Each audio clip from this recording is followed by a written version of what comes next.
I still find it terrifying to enter Costco or any other large retailer due to an incident that occurred when I was 7 years old. I often forget the reason we went there initially, as that one horrifying encounter overshadowed nearly all my childhood memories.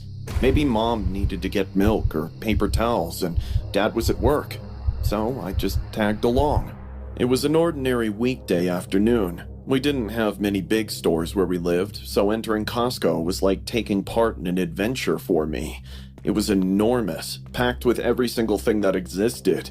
Innumerable aisles, brilliant lights, high shelves, cool air, and free samples made my eyes glitter in awe. I was clutching Mom's hand because she kept saying I could get lost in here.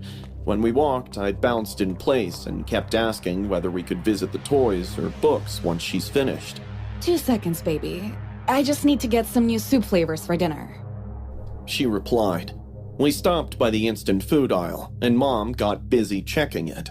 She let go of my hand to reach across the aisle to grab the soup packets. That was the moment I spotted a man. He slowly walked up to me with this not-so-genuine smile. Though it was summer, he wore a windbreaker and had a ragged beard. He bent slightly down and leaned in toward me. Hey, buddy. Want to check out the toys with me?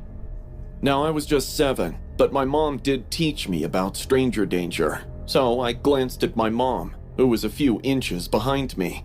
The man kept his voice so low that I bet no one heard him other than me. I nodded my head in no, and then called out for my mom. Seeing me do that, he left quickly.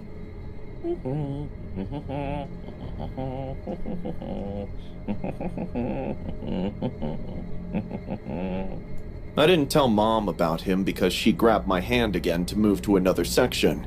For the next 20 minutes, we explored Costco. Mom got all she needed and even bought me a toy, so our expedition was highly successful. She was heading for the checkout when I told her that I had to use the washroom, which was at the right. She nodded in agreement and pointed me in the direction of the washroom, reminding me not to talk to anyone and that she would be waiting right here. I headed toward the restrooms from the rear of the store, turned right, and was just about to enter when someone grabbed me from the back. I turned around to see it was the same man, and now I'm alone in this corridor with him.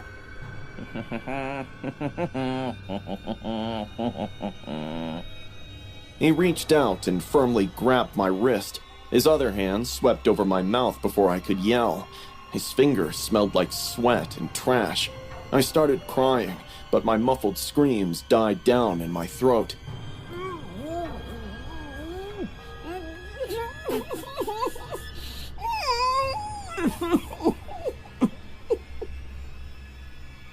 I recall his face up close. His eyes were wide and swirled side to side, though he kept murmuring something like, "Stay quiet, it's okay." It wasn't okay at all. I then took the only action that came to mind. I bit his palm as hard as I could. My teeth dug deeper on that meaty side of his hand. He yelled and removed his hand from my mouth for a second. That's all I needed. Gathering all my breath, I yelled for Mom. Mom! Although I'm not sure whether she could hear me from that distance, the scream was loud enough to draw the attention of 2 Costco employees who were arranging shelves nearby. The man pushed me to the ground and then sprinted away without waiting another second. Lying on the ground, I kept crying for my mom until the employees came and picked me up. One stayed with me while the other called security.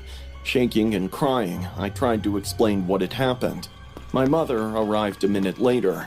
That was the first time I saw my mom crying in public. She hugged me to her chest and continued crying for God knows how long.